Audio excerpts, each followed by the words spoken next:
Oma Yoko. Dah.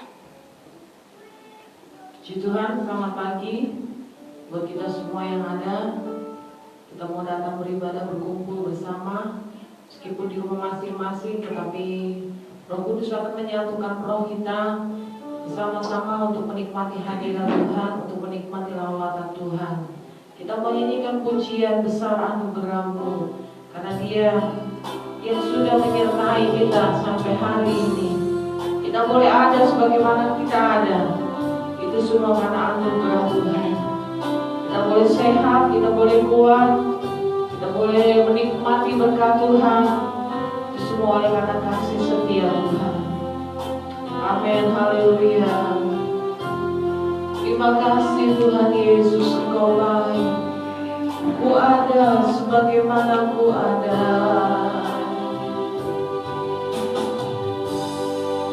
Ku ada sebagaimana ku ada. Berdiri, oh menghadap tatamu, semua karena anugerah-Mu. Anugerah-Mu yang baik.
ada sebagaimana kami ada. Ini semua oleh karena kasih-Mu yang luar biasa Tuhan. Kami mengucap syukur, kami berterima kasih Tuhan Yesus. Kami mau memuji memuliakan nama-Mu, kami mau menyenangkan hati-Mu. Biarlah puji-pujian kami boleh menaik berbau harum di hadapan-Mu ya Tuhan. Ampuni segala dosa, kekurangan, kelemahan, kebodohan kami. Engkau basuh kami, Engkau layakkan kami, Engkau sucikan kami dengan darah-Mu ya Tuhan, agar kami boleh layak beribadah, memuji, memuliakan nama-Mu. Kalau ada kuasa iblis, kuasa gelap, roh jahat, orang jahat di udara yang coba-coba mengganggu ibadah kami hancurkan, patahkan di dalam nama Yesus. Biar kuasa hadirat-Mu saja menaungi kami ya Tuhan, baik di tempat ini maupun di rumah jemaat masing-masing. Terima kasih Bapa, terima kasih Tuhan Yesus. Engkau memberkati rumah-rumah jemaat-Mu dengan hadirat-Mu. Engkau memberkati rumah-rumah jemaat-Mu dengan kuasa Roh Kudus-Mu. Dan kami mau menikmati lawatan-Mu pagi hari ini. Terima kasih Tuhan. Kami mau buka ibadah ini dalam nama Tuhan Yesus Kristus. Haleluya. Amin. Puji nama Tuhan, saudara yang kasih dalam Tuhan. Kita mau bersyukur, bersukacita dalam Tuhan. Kita nyanyikan pujian, datanglah kebaikan dengan hati bersyukur, dengan hati bersuka. Haleluya. Amin.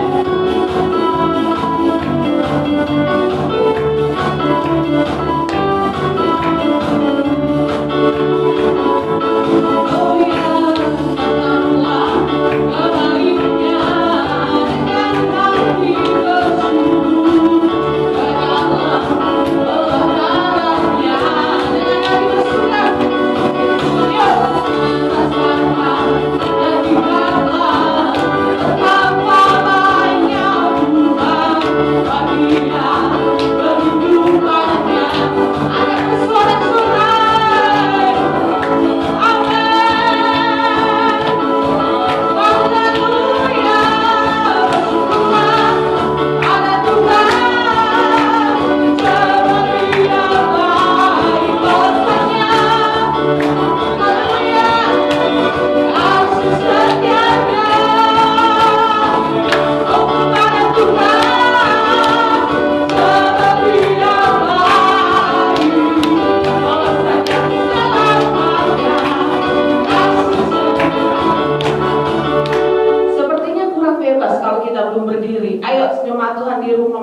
Kita bangkit berdiri semua. Kita nyanyikan pujian ini dengan lebih sukacita lagi, lebih bersemangat lagi. Amin. Haleluya.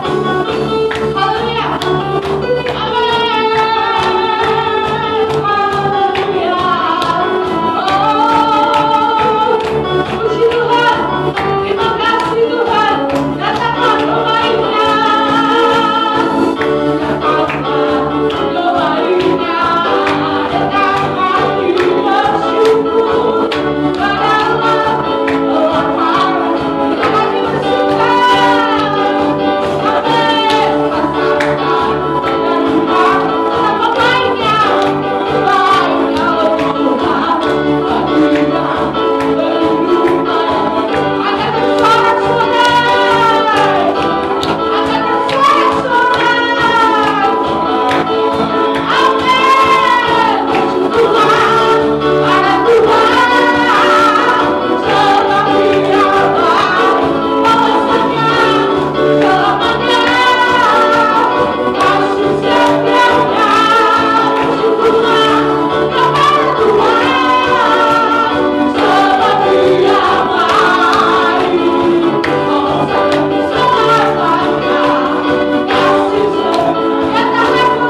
Kalau mungkin ada kata yang lebih daripada itu, kita mau naikkan itu kepada Tuhan.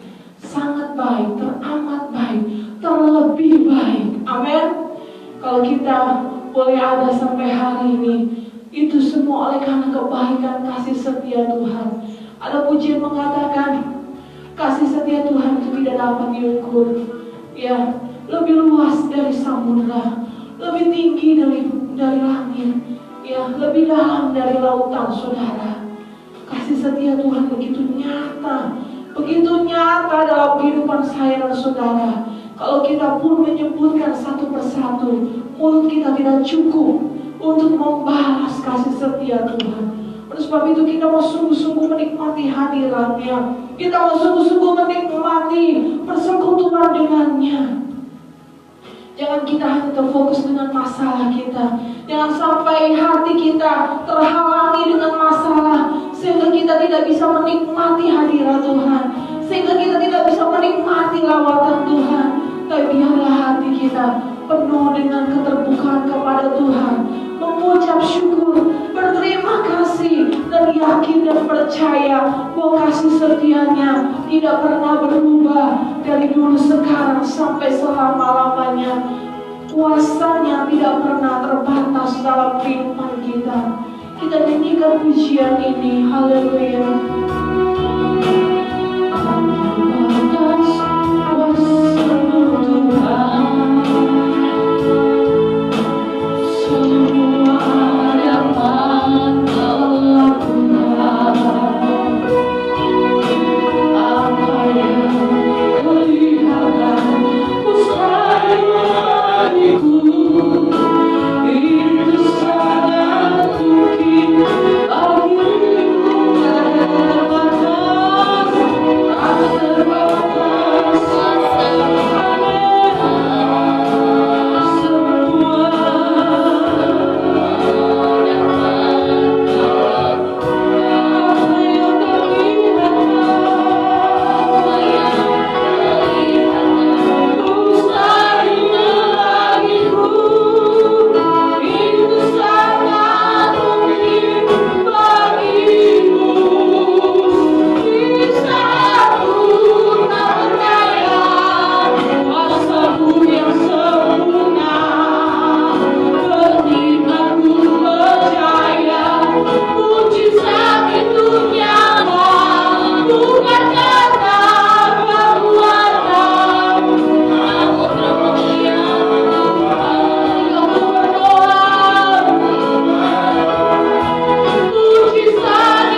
Kami percaya ya Tuhan, kuasa Tuhan ajaib, kuasa Tuhan dahsyat dalam setiap pribadi lepas pribadi kami anak-anak Tuhan. Dan kami yakin kuasa itulah yang menyertai kami sampai pada saat siang hari ini.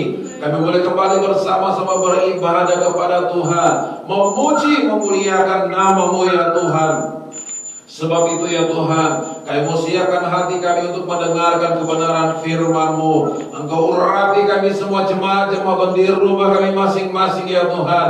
Biar kami sama-sama benar-benar memberikan hati kami yang terbaik, perhatian kami yang terbaik untuk menerima kebenaran firman-Mu. Sehingga setiap benih firman Tuhan yang ditaburkan ya Tuhan benar-benar tertanam dalam hati kami. Terima kasih Tuhan, urapi kami semua.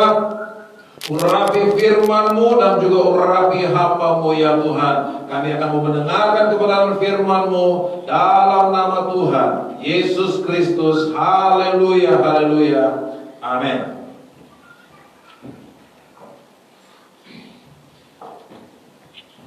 Mari kita membuka Alkitab kita masing-masing. Jemaat yang ada di rumah, kita persiapkan Alkitab kita. Bersama-sama kita buka di dalam Kitab Yosua pasalnya yang ke-7.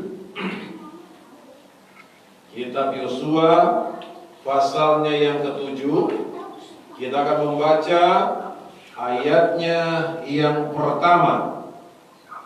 Yosua pasal 7 ayatnya yang pertama, dia berkata begini. Tetapi orang Israel berubah setia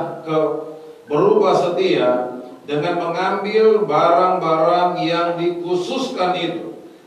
Karena Akan bin Karmi bin Sabdi bin Zera dari suku Yehuda mengambil sesuatu dari barang-barang yang dikhususkan itu, lalu bangkitlah murka Tuhan terhadap orang Israel. Saudara-saudara kasih dalam Tuhan, saya akan berbicara tentang sulitnya untuk taat. Berangkat dari apa yang kita telah baca pada saat siang hari ini dalam cerita tentang Akan.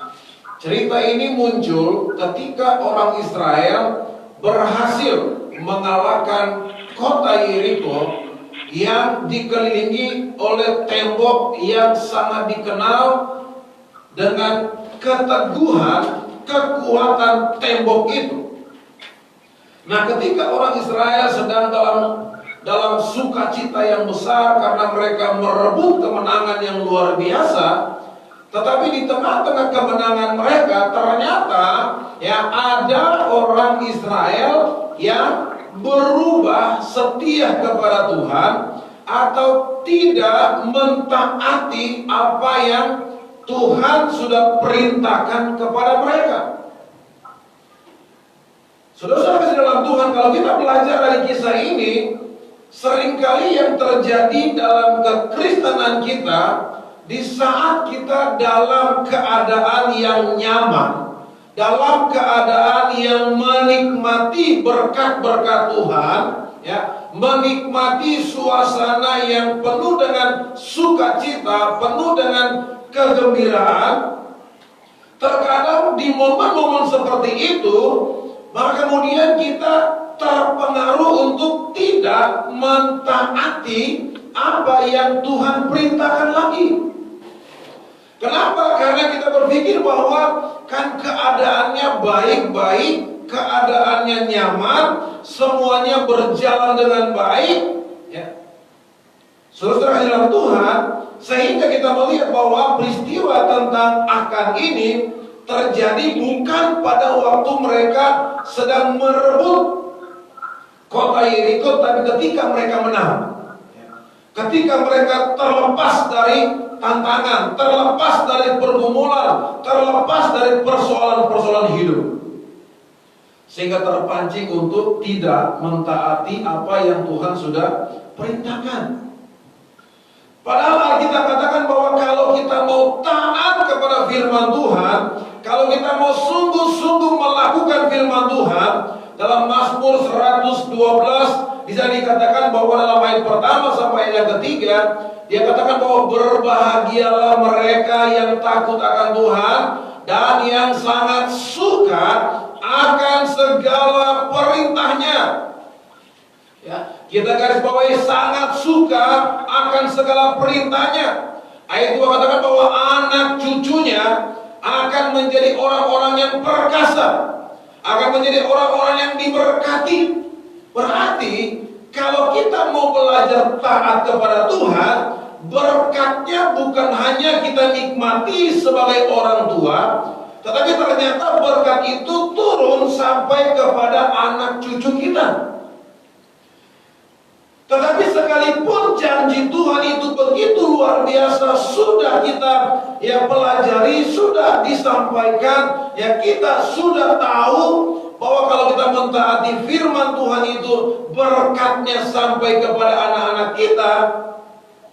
Tetapi pada kenyataannya ada saja orang yang sulit untuk mau taat kepada perintah Tuhan.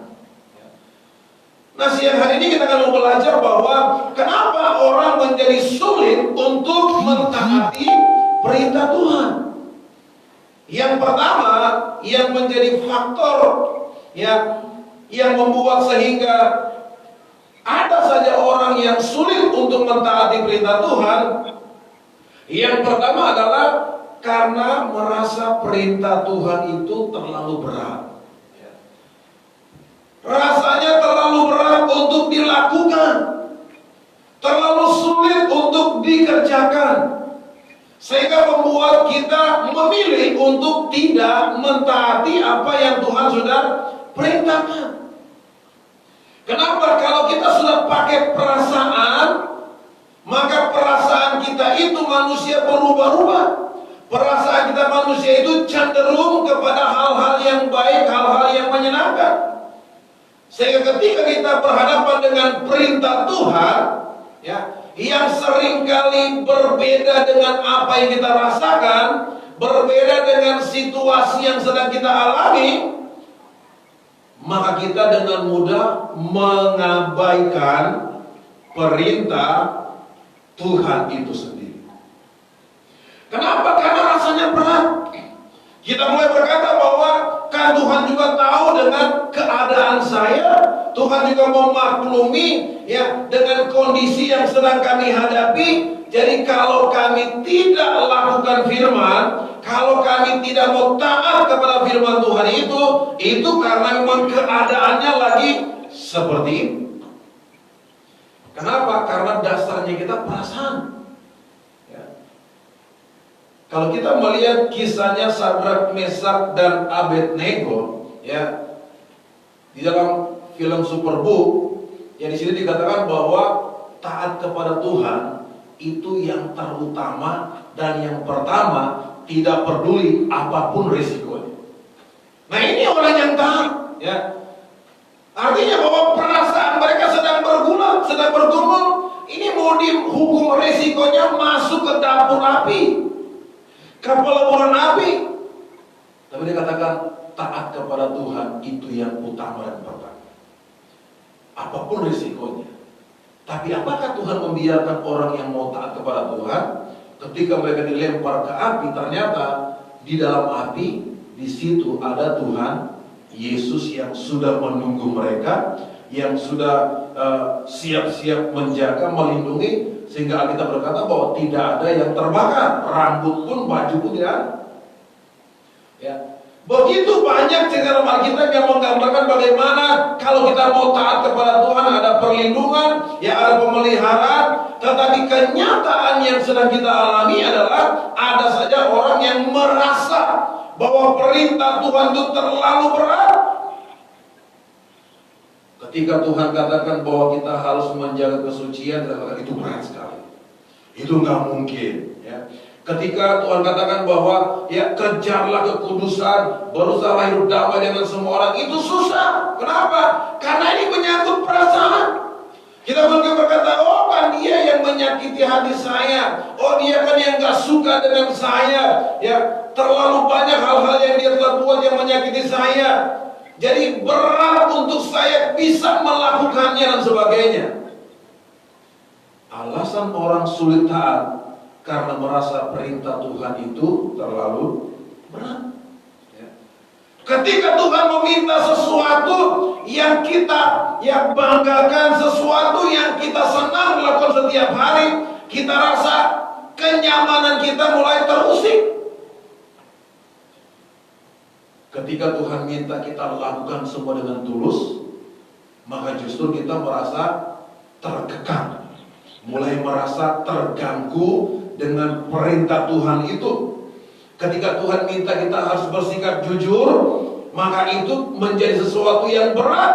Itu menjadi sesuatu yang sulit untuk kita lakukan. Ketika Tuhan minta untuk berhenti berjudi, karena itu mungkin yang kita suka, yang kita senang lakukan, kita jadi terganggu, jadi gelisah. Kenapa? Karena kita merasa itu nggak mungkin saya bisa lakukan, nggak mungkin saya berhenti berjudi, nggak mungkin saya berhenti merokok, nggak mungkin saya berhenti mabuk dan sebagainya. Itu sulit untuk saya lakukan. Nah, itu sebabnya kenapa orang jadi sulit untuk taat, sebab merasa perintah Tuhan itu terlalu berat. Padahal perintah Tuhan itu untuk kebaikan saya dan saudara, untuk membawa kita menikmati janji Tuhan, untuk membawa kita menikmati berkat-berkat Tuhan, untuk menjamin kehidupan kita dalam situasi apapun. Tuhan sanggup menjamin kalau kita mau belajar taat. Tetapi kalau orang yang memang sulit mau taat, ada saja alasan yang dia kemukakan untuk membenarkan ketidaktaatannya kepada Tuhan. Yang kedua, kita melihat apa yang menjadi faktor sehingga orang menjadi sulit untuk mentaati perintah Tuhan. Yang kedua adalah karena lebih menuruti hawa nafsunya. Kita kembali kepada Yosua pasal 7 ayatnya yang ke-20. Kita akan baca di sana, dia katakan begini. Dalam ayat yang ke-20. Lalu akan menjawab Yosua katanya, benar, akulah yang berbuat dosa terhadap Tuhan Allah Israel, sebab beginilah perbuatanku. Aku melihat di antara barang-barang jarahan itu jubah yang indah buatan Sinear dan 200 sikal perak dan sebatang emas yang 50 sikal beratnya. Aku mengingininya, maka ku ambil semuanya itu, disembunyikan di bawah kemahku dalam tanah, dan perak itu di bawah sekali. Kita melihat ketika ditanya sama Yosua, kenapa kamu berbuat dosa? Kenapa kamu melanggar perintah Tuhan? Kenapa kamu tidak mentaati apa yang sudah diperintahkan, apa yang sudah diatur? Dia katakan, soalnya saya suka, soalnya saya mau. Ternyata akan sulit taat kepada perintah Tuhan karena hidupnya dikuasai oleh hawa nafsu atau keinginannya. Sehingga dia katakan bahwa ketika aku lihat ada kain yang bagus, yang mahal, ada emas, ada perak, saya mengingini. Makanya salah satu hukum Taurat, dari 10 hukum Taurat, ada dosa jangan mengingini barang orang lain, rumah, istri, suami, harta, kekayaan dan sebagainya. Akan sudah tahu, tapi kenapa dia tidak bisa mentaati apa yang Tuhan sudah perintahkan? Sekali lagi, karena hidupnya dikuasai oleh keinginannya. Dan kalau orang dikuasai oleh keinginan dagingnya, maka dia bisa melakukan apapun tanpa menghiraukan itu dosa ataupun tidak. Yang penting keinginannya tercapai. Sebab tolak ukurnya adalah kepuasan. mencari kepuasan. Sudah tahu itu bahwa itu yang dilarang oleh Tuhan. Kita sudah tahu itu tidak baik. Kita sudah tahu itu merugikan orang lain, menyakiti orang lain, tetapi tetap kita lakukan. Kenapa? Cuma satu, cari kepuasan. Makanya dalam kitab Galatia dikatakan bahwa orang yang hidup dalam keinginan daging tidak mungkin tunduk kepada Tuhan, nggak mungkin menuruti perintah Tuhan. Sulit untuk mau taat kepada Tuhan apabila keinginan daging menguasai kita. Kenapa? Karena keinginan daging kita tidak mau, bahkan tidak pernah tunduk kepada perintah Tuhan. Nah, bagaimana supaya kita bisa tunduk? Izinkan Roh Kudus yang menguasai kehidupan kita supaya kita menjadi anak Tuhan yang mau tunduk kepada apa yang Tuhan perintahkan kepada kita. 2 Timotius pasal 3, mari kita akan lihat 2 Timotius pasalnya yang ketiga. Dalam kitab 2 Timotius pasal 3 ayatnya yang keempat, dia katakan begini. 2 Timotius pasal 3 ayatnya yang keempat. Saya akan baca mulai ayat 3 supaya lebih jelas. Tidak tahu mengasihi, tidak mau berdamai, suka menjelekkan orang, tidak dapat mengekang diri, garang, tidak suka yang baik. 4. Suka mengkhianat, tidak berpikir panjang, lebih berlagak tahu, lebih menuruti hawa nafsu daripada menuruti Allah. Ya. Lebih menuruti hawa nafsu daripada menuruti Allah. Secara lahiriah mereka menjalankan ibadah mereka, tetapi pada hakikatnya mereka memungkiri kekuatannya. Jauhilah mereka itu. Orang yang dikuasai oleh keinginan daging bukan berarti orang yang tidak mau beribadah lagi. Orang yang dikuasai oleh keinginan daging bukan berarti orang yang gak bisa baca Alkitab. Bisa baca Alkitab, bisa beribadah kepada Tuhan, tetapi hidupnya dikendalikan oleh keinginan daging. Nah, kalau orang dikendalikan oleh hawa nafsu dagingnya, Alkitab berkata nggak akan pernah bisa taat kepada perintah Tuhan. Sulit untuk mau mentaati perintah Tuhan, walaupun janjinya berkat luar biasa, tetapi tetap saja sulit. Ibadahnya ya, tetapi kita katakan ibadahnya hanya sebatas rutinitas biasa saja. Hanya karena nggak enak sama pendeta, hanya karena nggak enak sama sesama anak Tuhan, nanti begini, nanti begitu dan sebagainya, ya terpaksalah ibadah. Sehingga ketika ibadah nggak ada berkatnya, ya nggak ada sukacitanya dan sebagainya. Yang selanjutnya kita melihat kenapa orang jadi sulit untuk taat kepada firman Tuhan. Yang ketiga adalah pura-pura lupa ingatan atau lupa. Ya. Ini bisa melanda siapapun. Pura-pura lupa. Ya. Ada grup band tadi sekarang udah muncul. Lupa, ya lagunya. Lupa. Ya. Lupa. Saya nggak tahu terusnya. Mungkin sudah ada yang lebih tahu kalimatnya. Lupa sudah. Ya, pura-pura lupa ingatan. Ya. Kita lupa bahwa kalau kita masih sehat, masih kuat sampai hari ini, kita lupa bahwa itu karena berkat Tuhan. Kita pikir karena kita setiap hari cuci tangan, masuk keluar cuci tangan, minum vitamin, jadi kita sehat. Enggak, saudara. Ya, biar kita minum 1 karung vitamin, kalau Tuhan izinkan sakit. Sebab yang punya kendali hidup kita itu Tuhan. Jadi kalau kita sehat, vitaminnya mungkin pas-pasan, seringkali lupa cuci tangan karena memang terbiasanya seperti itu. Tapi kalau Tuhan masih izin kita hidup sampai hari ini, bukan karena kuat hebat kita, tapi semua karena kasih karunia Tuhan. Ya, saya lupa katakan, bukan oleh kuat, oleh gagah, oleh keperkasaanku, tapi semua karena Tuhan. Tetapi banyak orang Kristen lupa bahwa kalau kita kuat, kalau kita bisa diberkati, berhasil, sukses, itu karena Tuhan. Lupa. Ya. Bahkan dalam Injil Yohanes pasal 15, kan kita lihat Injil Yohanes pasal 15 ayatnya yang kelima. Ya, ini yang seringkali kita lupakan sebagai anak Tuhan, orang percaya.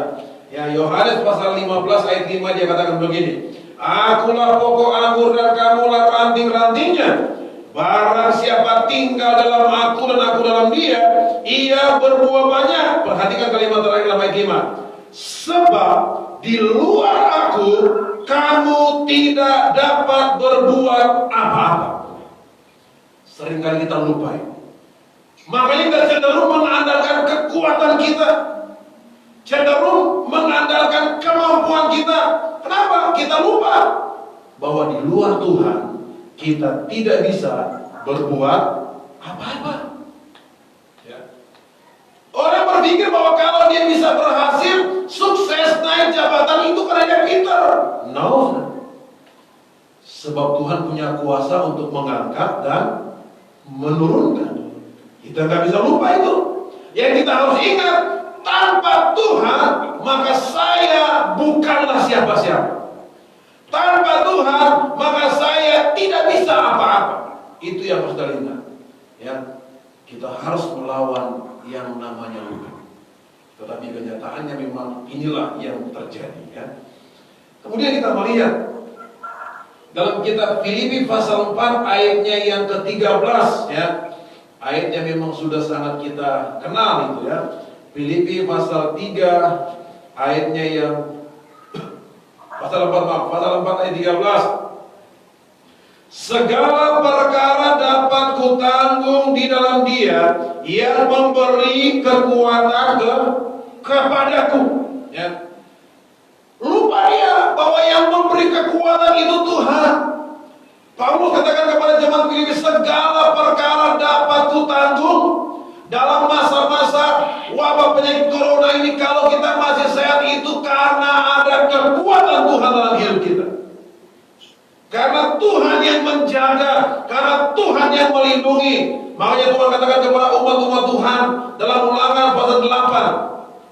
Ya, ayat yang pertama sampai 14 kita baca di sana bahwa dia katakan, ingatlah, jangan lupa, kalau kamu sudah punya ini, punya itu, kalau kamu sudah diberkati, jangan lupa. Tetapi ingatlah akan Tuhan Allah. Ya. Tuhan tahu manusia itu punya sifat pelupa. Makanya Tuhan katakan ingatlah dan jangan lupa. Kita harus ingat, ya. Sebab penyakit lupa ini bisa menimpa siapapun. Tapi kalau kita benar-benar, ya, mau menikmati berkat dan janji Tuhan, tentunya kita lawan itu dengan terus mengingat kebaikan Tuhan, terus mengingat pertolongan Tuhan, terus mengingat janji-janji Tuhan yang luar biasa. Yang terakhir, kenapa orang menjadi sulit untuk taat kepada Tuhan? Yang terakhir adalah karena tidak takut akan Tuhan. Akan Tuhan dikatakan jangan ambil, tapi dia ambil. Ya, dia lupa bahwa Tuhan melihat apa yang dia lakukan. Gak takut Tuhan. Karena kita berkata bahwa orang yang takut akan Tuhan, ya, menjauhkan diri dari kejahatan. Orang yang takut akan Tuhan adalah orang yang taat dan setia kepada perintah-perintah Tuhan. Orang yang takut akan Tuhan, sekalipun tidak ada yang mengawasi, tidak ada yang melihat, dia tetap melakukan yang terbaik dan yang benar. Ya. Itu orang takut akan Tuhan. Kenapa? Dia berpikir bahwa orang gak bisa lihat, tapi Tuhan bisa melihat. Itu orang takut akan Tuhan. Nah, oleh sebab itu berapa kita yang ada pada saat siang hari ini, akibat orang yang sulit untuk taat kepada perintah Tuhan, akibat orang yang sulit untuk taat kepada apa yang Tuhan inginkan, maka yang terjadi adalah yang pertama, kehilangan banyak kesempatan untuk mendapatkan berkat Tuhan. Seharusnya Tuhan kasih berkat, lewat lagi, kenapa? Enggak taat.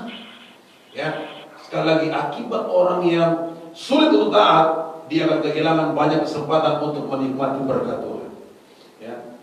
Akibat orang yang taat, ya, kenapa? Karena fokus kepada diri sendiri. Ya. Dia akan fokus kepada diri sendiri, nggak perlu orang lain.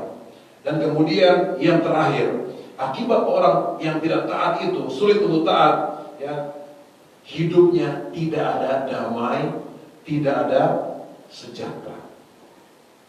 Dimanapun dia berada nggak ada damai, dimanapun dia berada nggak ada sejahtera. Jadi kalau kita mulai nggak ada sejahtera, kita harus introspeksi diri. Apa yang saya lakukan sehingga saya nggak sejahtera? Apa yang saya lakukan sehingga saya nggak ada damai, nggak ada sukacita? Ibadah iya, berdoa iya, tapi nggak ada sukacita, nggak ada sejahtera. Kita perlu ya mengintrospeksi diri kita, hati kita di hadapan Tuhan, dan minta kalau kita temukan ternyata kita tidak berbuat sesuatu yang melanggar perintah Tuhan, sesuatu yang berhubungan dengan dosa, maka minta Tuhan, tenangkan hati saya Tuhan, berikan damai dan sukacita dalam hati saya. Karena kita tahu ketika akhirnya akan mengaku kepada Yosua bahwa dialah yang mencuri, bukan cuma akan yang dihukum, tapi istri, anak-anaknya, harta, kekayaannya, semuanya dibakar, saudara. Artinya kehilangan berkat-berkat yang besar, kehilangan sukacita, damai. Ya kalau mungkin sekarang kita nggak seperti zaman Yosua, tapi kita sebenarnya kehilangan banyak berkat, nggak ada damai dan sebagainya. Tetapi pagi hari ini kita mau supaya kita menikmati berkat Tuhan, menikmati janji Tuhan, menikmati sukacita dan damai sejahtera. Makanya kita mau taat kepada Tuhan. Ya, kita tidak merasa perintah Tuhan itu berat, tapi kita berkata bahwa Tuhan pasti beri saya kekuatan untuk bisa melakukan semuanya. Kita tidak akan mungkin yang membiarkan hidup kita dikendalikan oleh hawa nafsu daging. Tapi kita berkata biar Roh Kuduslah yang mengambil alih kehidupan saya. Dan kita tidak pura-pura lupa ingatan, tapi kita berkata saya akan tetap ingat kasih Tuhan, kebaikan Tuhan dalam kehidupan saya, dan saya mau tetap hidup takut akan Tuhan. Maka kita akan menikmati berkat dan janji Tuhan yang luar biasa. Puji nama Tuhan, Tuhan memberkati kita semua. Sampai di sini firman Tuhan, dan kita akan bangkit berdiri, kita akan mau berdoa buat firman Tuhan yang kita dengarkan siang hari ini.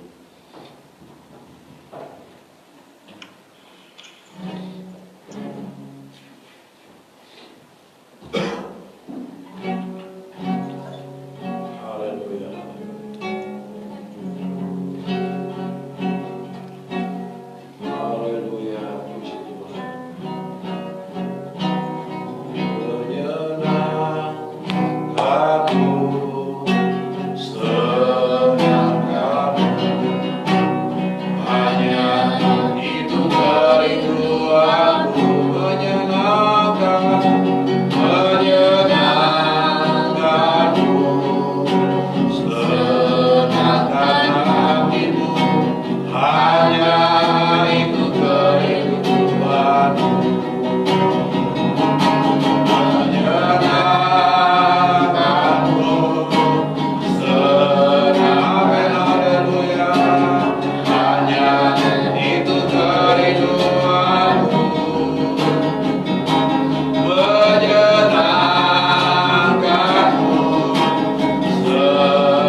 glory bagi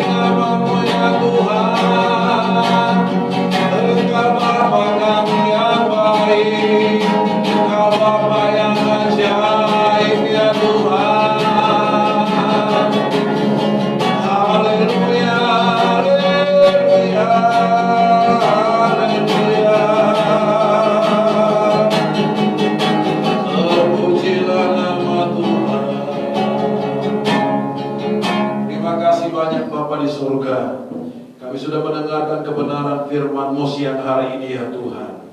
Engkau meteraikan firman-Mu dalam hati kami umat-umat-Mu ya Tuhan, sehingga benar-benar firman-Mu itu tertanam dalam hati kami dan bertumbuh dan berbuah untuk hormat dan kemuliaan bagi nama-Mu ya Tuhan. Terima kasih Tuhan, terpujilah nama-Mu ya Tuhan. Siapapun yang mendengar pemberitaan firman Tuhan ini ya Tuhan, biar Roh Kudus-Mu yang akan bekerja dalam kehidupan mereka, sehingga nama Tuhan dipermuliakan dalam setiap kehidupan kami. Kami boleh menikmati berkat-berkat Tuhan yang luar biasa. Terima kasih Tuhan, terpujilah nama-Mu ya Tuhan. Sementara kami akan memberikan korban bersama untuk pelayanan pekerjaan Tuhan. Tuhan, Engkau memberkati tangan-tangan yang akan berkorban. Engkau balas dengan berkat-berkat yang berlipat kali ganda sesuai dengan janji kebenaran firman-Mu ya Tuhan. Terima kasih Tuhan, terpujilah nama-Mu ya Tuhan. Kami sudah berdoa mengucap syukur, mensyukuri kebenaran firman Tuhan siang hari ini dalam nama Tuhan Yesus Kristus. Haleluya, haleluya, amin. Kita akan bawa Tuhan persembahan dan yang berkata, diberkatilah orang yang mengandalkan Tuhan.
Tuhan memberkati pengorbanan kita semua.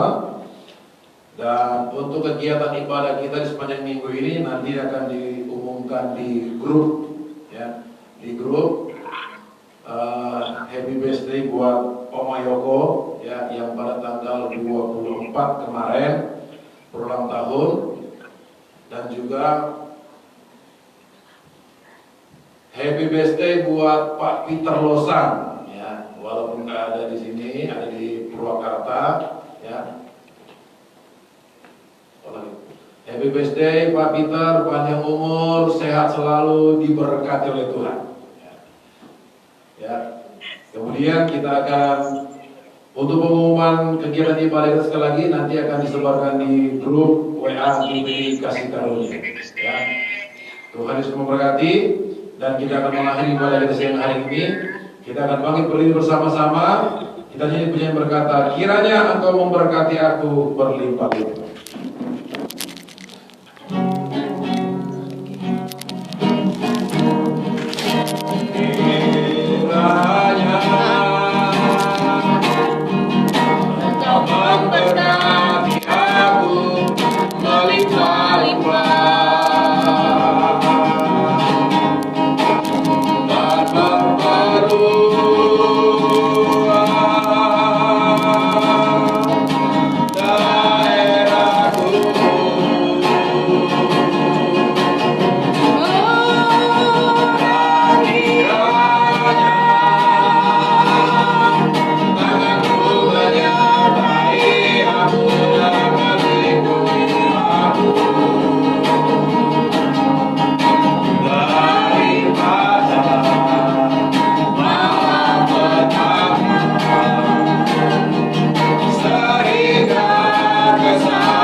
Surga, di akhir ibadah ini kami berdoa buat Bapak Peter Losang yang berulang tahun. Kami berdoa, kami percaya berkat-berkat Tuhan akan senantiasa dinyatakan dalam kehidupannya.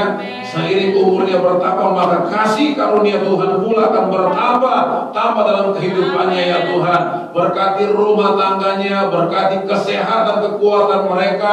Apa yang dikerjakan senantiasa diberkati oleh Tuhan. Terima kasih Tuhan, terpujilah nama-Mu ya Tuhan. Kami juga berdoa bangsa dan negara kami ya Tuhan, yang sedang berjuang Tuhan melawan penyakit corona ya Tuhan. Mari Tuhan berkati pemerintah bangsa kami, berikan mereka kekuatan, kesehatan, hikmat Tuhan menyertai mereka. Bahkan kami berdoa ya Tuhan, buat para dokter, perawat yang sedang berjuang ya Tuhan, Engkau tutup bungkus mereka dengan kuasa darah-Mu. Lindungi mereka ya Tuhan, agar supaya di sementara mereka merawat Tuhan pasien-pasien corona, mereka tetap dijaga, dilindungi oleh Tuhan. Dan semua masyarakat Indonesia yang sedang, oh Tuhan, dilanda oleh sakit corona, mereka sedang dirawat ya Tuhan, Engkau ulurkan tangan kasih-Mu, Engkau jamah pulihkan dalam nama Tuhan Yesus Kristus. Dan kami berdoa memohonkan kasih karunia-Mu ya Tuhan, pulihkan, sembuhkan semua pasien corona ya Tuhan. Bahkan kami berdoa memohonkan anugerah-Mu ya Tuhan. Tuhan, lalukan Tuhan wabah ini bagi bangsa kami, pulihkan bangsa negara kami ya Tuhan, supaya kami boleh kembali beraktif seperti semula ya Tuhan, sehingga nama Tuhan dipermuliakan senantiasa. Terima kasih Tuhan, pujilah nama-Mu ya Tuhan. Kami berdoa ya Tuhan, segala pekerjaan-pekerjaan setan, kuasa-kuasa itu, roh-roh jahat ya Tuhan, bahkan Tuhan niat hati orang jahat, sakit-sakit penyakit yang mengganggu kami, umat-umat-Mu, kami tolak, kami usir dalam nama Tuhan Yesus Kristus. Tuhan, cuma di kuasa darah-Mu ya Tuhan, kami percaya kuasa perlindungan Tuhan akan menjadi bagian kami, umat-umat-Mu ya Tuhan. Terima kasih Tuhan, pujilah nama-Mu ya Tuhan. Kami sudah beribadah, memuji, memuliakan Engkau ya Tuhan. Kami percaya berkat-berkat yang Tuhan persiapkan untuk kami bawa pulang ke rumah kami masing-masing. So kami berdoa ya Tuhan, perintahkanlah berkat-berkat-Mu dari timur, barat, utara, selatan. Datangkanlah di atas kami umat-umat-Mu, sehingga berkat itu menjadi milik kami umat-umat-Mu. Sebab dengan penuh keyakinan iman kami dapat berkata, diberkatilah rumah tangga-Mu. Amin. Diberkatilah kesehatan, kekuatan-Mu. Diberkatilah usaha pekerjaan-Mu. Diberkatilah anak cucu-Mu. Dan diberkatilah keluar masuk-Mu dari sekarang ini sampai selama-lamanya. Sebab itu, terimalah berkat rahmat dari Allah Bapa, cinta kasih sayang dari Tuhan kita Yesus Kristus, persekutuan penghiburan dari Allah Roh Kudus akan menyertai kita mulai sekarang ini sampai selama-lamanya, di dalam nama Tuhan Yesus Kristus, Tuhan dan Juru Selamat kami. Kami sudah berdoa serta menerima berkat Tuhan siang hari ini. Haleluya, haleluya. Kita sama-sama yang percaya katakan amin. Tuhan Yesus memberkati kita semua. Selamat hari Minggu buat kita semua. Selamat hari Minggu. Selamat hari Minggu, Tuhan Yesus memberkati. Kesini dong. Selamat hari Minggu, Tuhan Yesus memberkati. Mana?